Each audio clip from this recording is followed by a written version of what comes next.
कधी-कधी काही प्रवास अगदी अचानक ठरतात, पण तेच आपल्या आयुष्यभर लक्षात राहतात आणि त्याच्या ज्या आठवणी आहेत त्या आपल्या आठवणी बनून जातात.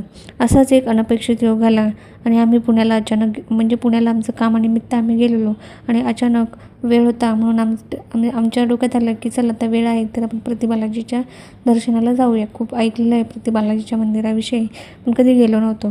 कारमधून प्रवास करत असताना मनात एक वेगळीच उत्सुकता होती. शहराची धावपळ मागे पळत होती आणि मन हळूहळू शांततेकडे वाटचाल करत होतं. प्रवास काही असा खूप मोठा नव्हता, थोड्याच वेळाचा होता. पण आमचं मन पण इतकं आनंदी होतं की चला आता आपण चाललो आहे मंदिराकडे.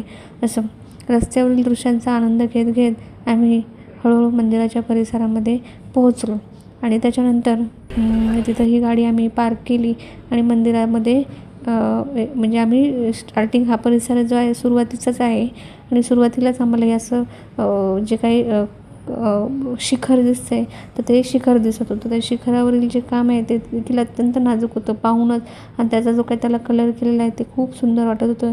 इथं हे सुरुवातीलाच एक छोटंसं म्हणजे छोटंसं हे म्हणजे फोटो वगैरे ठेवलेले आहेत बालाजीच्या ह्याचे. मला ते नक्की सांगता येणार नाही कसले, पण तिथं सगळ्यांनी दर्शन घेतलं आणि आम्ही पुढे निघालो. मंदिराचा परिसर अगदी छान होता, नीटनेटका होता, स्वच्छ होता, प्रसन्न होता. कुठं देखील अशी तुम्हाला अस्वच्छ दिसणार नाही. सर्वीकडे हिरवेगार झाडं होते आणि आम्ही ज्या वेळेस गेलो त्यावेळेस तिथं खूप अशी गर्दी पण नव्हती. असं म्हणजे व्यवस्थित आमचं दर्शन झालं. आम्हाला रांगेमध्ये लागायची पण गरज पडली नाही. आम्ही जसे गेलो तसं आमचं पटकन दर्शन झालं आणि जसं आम्ही बाहेर आलो तशी थोडीफार तिथे गर्दी वाढली होती. मंदिराच्या आतमध्ये काही मोबाईल आपल्याला न्यायला हे नाही आहे. मोबाईल बाहेरच लॉकरमध्ये ठेवावा लागतो आणि आत जावं लागतं. पण मंदिराच्या आतमध्ये जे काही काम आहे ना ते अगदीच खूपच सुंदर आहे. म्हणजे प्रत्येक कोपरा तिथला आहे ना तो खूप छान आहे. त्याचं काम पण खूप कोरीव आहे आणि खूपच सुंदर आहे. तुम्हाला कधी जर जमलं असं तुम्ही देखील हे प्रति बालाजीचं मंदिर बघा.